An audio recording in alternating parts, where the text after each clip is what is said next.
Video for a review. And what we are looking at is how does money, land, oppression, and resistance all have to do with one another? If we look at US history, well, there were some instances where people were divided or were oppressed for their race or whatever. Largely, oppression in the United States stems from people trying to exploit others economically. So, one of the big themes that we're looking at is how oppression is tied to financial gain for the oppressor. People trying to use other people to either get more land, to get cheaper labor, or other ways of increasing their financial or military might.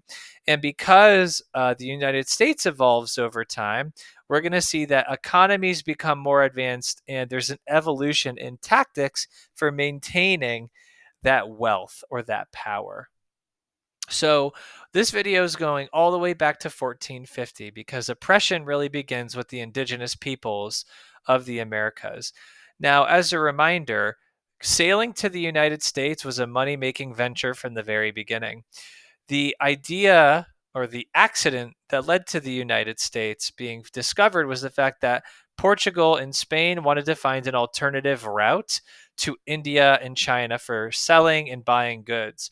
Now, the Portuguese are the first to get to India by sailing around the Cape of Good Hope, right? They had to go that route because the purple area there were controlled by Muslim powers who would charge fees and other issues that would make it more expensive.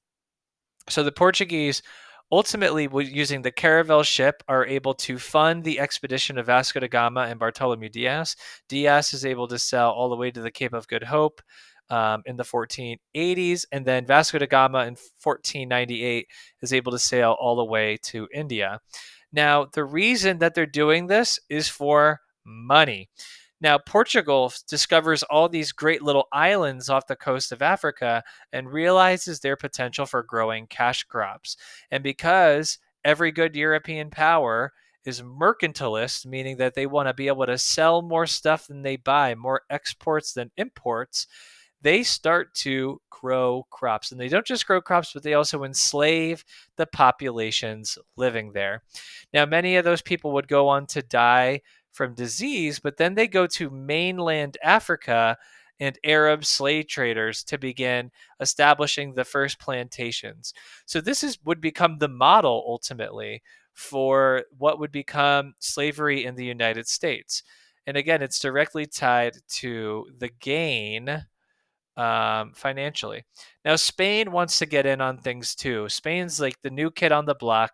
They recently unified as one country under Isabella and Ferdinand, and they want to keep up with their neighbors, Portugal. But again, Spain can't sail through the Mediterranean Sea because it's controlled by largely Muslim traders. And Spain had just kicked all the Muslims out of the Iberian Peninsula. And so they have this religious fervor, they have this early sense of nationalism, but they also want to keep up with their neighbor, Portugal. So when Spain and Portugal start to get a little bit heated, the Catholic Pope intervenes and issues the Treaty of Tordesillas, which divides the world into half. Portugal would be able to conquer all of Africa and Asia, and Spain would get the Americas. Now, there was very little knowledge of actually how significantly sized the Americas were at this point. Columbus had just arrived in 1492. And so Spain is going to ultimately get a much better deal here because, right, Asia and Africans were used to European diseases, whereas the Spanish are going to be able to just simply tear through the Americas and colonize it for themselves. And as I mentioned before, when it comes to the European motivations for colonization, there are three key ones: gold, glory, and God. And gold is key, right? Not just trying to get mineral wealth like gold, but also other resources that could be used to sell more than you actually buy. When Columbus arrives in the Americas, he immediately claims the Americas for the royal crown. And with that, he begins subjugating the people of the Americas to Spanish rule. Him and his crew of settlers would go on to become encomenderos under the encomienda system, and they believed that they were superior and had the right to conquer them. Now, in Spain or in Spanish colonies, we would see religious conversion, the development of a caste system. We also see some resistance, but most importantly for this video, the encomienda system, where governors were given land. They were expected to convert and sort of take care of the natives on that land, but they could use them for free labor. And this was the system put in place by the Spanish. With the Spanish starting to acquire all this land, a lot of indigenous peoples unfortunately start dying under the Columbian Exchange. And this required that then Europeans like the Spanish got their new labor force from Africa. And so this would lead to the development of the triangular trade system, where America would send raw material to Europe, manufactured goods would then be sold to Africa, and enslaved peoples would come to the Americas in order to do the labor of the Europeans. Now, indigenous peoples did not just go along with the religious conversions, the taking of the land, and the encomienda system. In particular, the Pueblo tribe in the southwest fought back and ultimately staved off European expansion into the region for like 12 years. So that's important to bear in mind that like these indigenous populations didn't simply go along with things.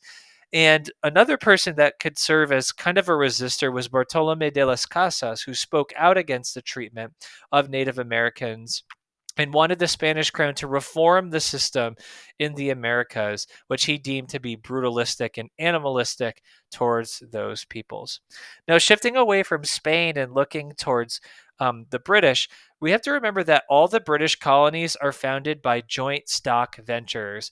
So these are private capitalistic firms where people invest money, they pool it together so they kind of limit the amount they could lose, and they go and send people to the Americas to try to get as much cash crops as possible.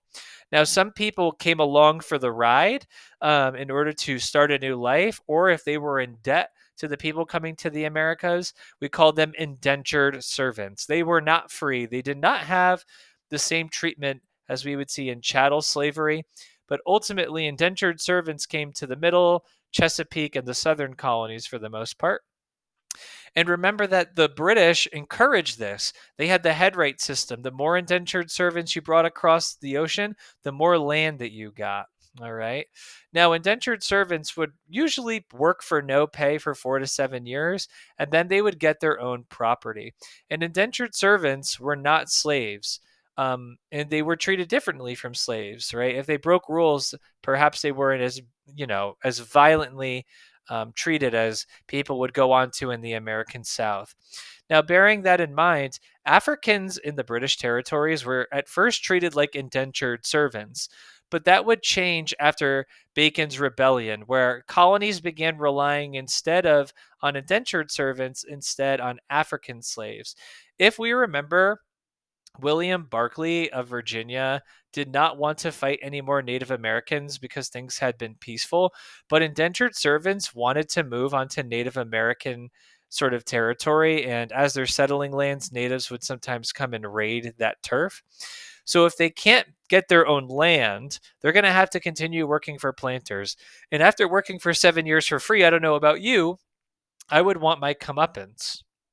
So Nathaniel Bacon, who was a planter who really didn't care for indigenous peoples and wanted more land for the British, leads a rebellion against Berkeley, rounding up all these indentured servants, both black and white, and they go on a bit of a killing spree, killing native villages and setting Jamestown on fire. And while ultimately Bacon would die during the rebellion, this would end up with the abandonment of the headright system and the system of indentured servitude. Instead, planters who wanted more control over their labor force switched to the African slave system, and slavery based on race became the norm in the middle, southern, and Chesapeake colonies. Now, because of the brutal treatment of these folks in the South, we're also going to see a Stono rebellion, where I believe 39 people from South Carolina began marching towards Spanish Florida to get their freedom. Now, ultimately, many of them are arrested or killed during it, but this demonstrates again, like I mentioned before, resistance to the poor treatment. However, just like with Nat Turner's rebellion, we're going to see that the Stono rebellion led to the enforcement of even harsher slave codes. Indigenous peoples also fought back against the English, just like the Pueblo revolt against the Spanish. During Metacom's War, better known as King Philip's War, we saw that in the New England colonies, the brutal treatment of natives, the taking of their land, the religious conversions all led to a devastating conflict in New England, which ultimately led to a massive loss of life, in particular for Native Americans, and solidified English dominance over the region. Now, when we talk about westward expansion and the continued pushing of the America into the West, Native Americans are going to continue to receive very, very poor treatment. One key instance of this was when, after the French and Indian War, the British take control of the Ohio River Valley. And after Pontiac's rebellion, another example of resistance to British colonial rule, where they destroyed a lot of British forts that were in the Ohio River Valley, the king issues the Proclamation of 1763, which prevented colonists from going and settling the Western territories. Now, when the Northwest Territories are introduced in 1787, remember that all of this land is going to start to be settled by white folks. We're now thinking after the American Revolution. For goodness sake, Indiana, right? Indian Territory. We're going to see that as this gets settled, more conflict was bound to arise.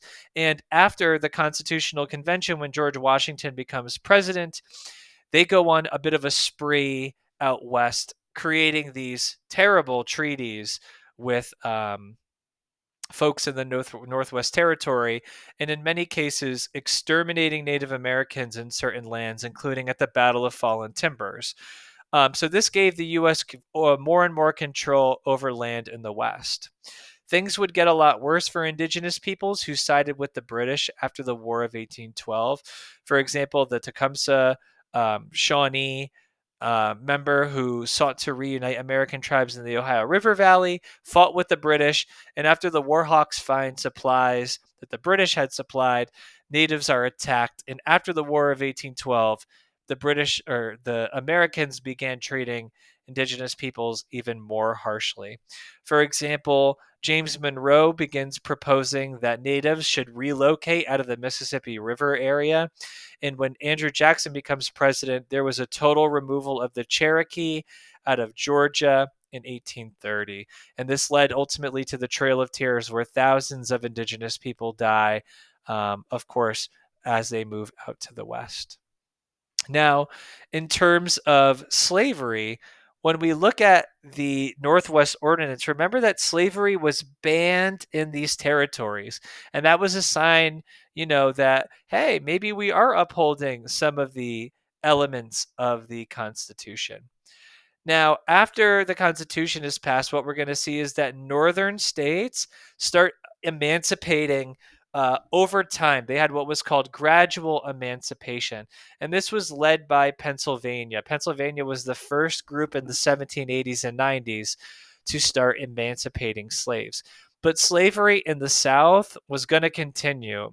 So during the Constitutional Convention, to accommodate the South, we have the Three-Fifths Compromise passed, which of course impacted the way that we measure how many people got representatives in government. But then also, we're going to see that slavery could not be discussed again until 1808. There was the Importation Compromise. So slavery was going to continue for at least 20 years after the Constitution was written. And as I mentioned, in the North, many states began starting to emancipate slaves, and slavery was going to phase out over time. But in the South, slavery may have ended at some point, but with the resurgence of slavery after the cotton gin, we know it was going nowhere. In 1793, at the very beginning of the market revolution, we see that crops like tobacco, rice, sugar were important, but cotton becomes king. And so slave labor becomes incredibly in demand in the South. And it's not just that the South relies on slavery, because Southern cotton became a staple of the United States' economy, and the Northeast relied on it in order to make sure that they could sustain their textile industries. So, with King Cotton being the norm, right, and demand from slavery going through the roof, we're going to see that slavery is going to expand pretty significantly over time. After the Louisiana Purchase, we're going to see that planters begin moving into Mississippi, Alabama, Texas, Louisiana. And this is because a lot of the land dries up in South Carolina and Georgia where cotton was originally grown. Now, during this time period, what we're going to see is that the age of reform marks the real big turn towards protesting slavery. Folks like Frederick Douglass and William Lloyd Garrison called for an immediate emancipation and for equality. They did not want to negotiate with slavers. Moreover, people were highly resistant to slavery in the Black community and in folks that were even enslaved, right? We have Nat Turner's Rebellion, where 20 people were killed. We have Denmark Vesey, who tried to sneak people out of the country. We had the Underground Railroad, where people could escape to freedom. We had education, where slaves would learn to read in secret. But most commonly, we had people simply like breaking farm tools and stuff. Now, all of these different modes of resistance ultimately led to bigger sort of blowbacks of implementing harsher slave codes and cracking down on the freedoms of enslaved peoples. We could also throw John Brown's raid on Harper's Ferry as an attempt to try to end slavery as well. In terms of slavery and its expansion, remember that expanding slavery was incredibly controversial. Um, the initial agreement in 1821 was that the Missouri Compromise line of the 3630 line would introduce Missouri as a slaveholding state, but all territories north of that, after that were bought with the Louisiana Purchase, would be free states.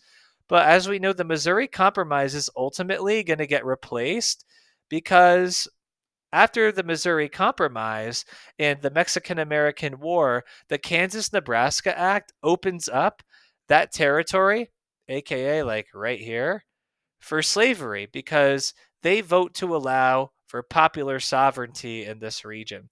So the Missouri Compromise was only a temporary measure that ultimately gets replaced.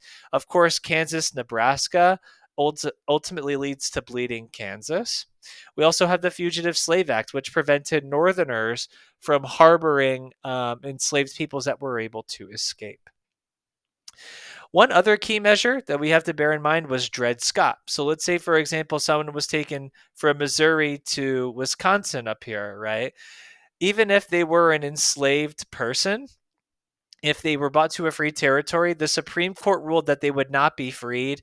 They also ruled that Black folks had no political rights under the Constitution. They were purposefully left out of the Declaration of Independence.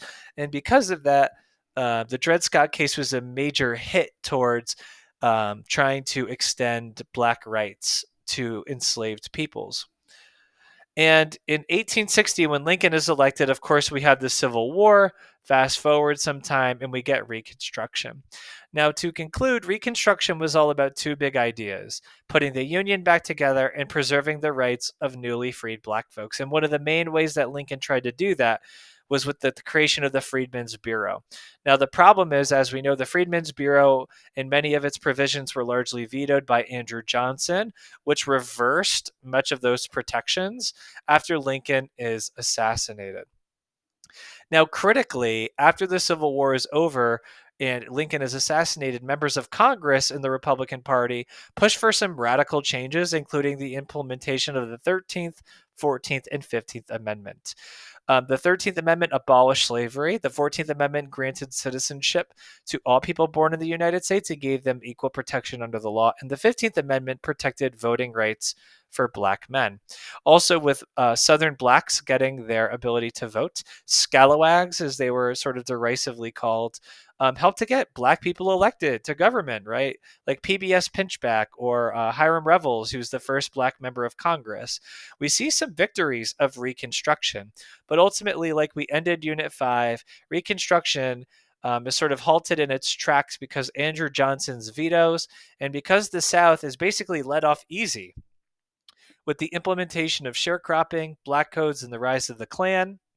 Black rights were suppressed, and we end Unit 5 on sort of a sour note by looking at how poorly Reconstruction was implemented, thus, how Black folks would be continued to be oppressed in the American South. All right, folks, that's it for this video. Hope it helps.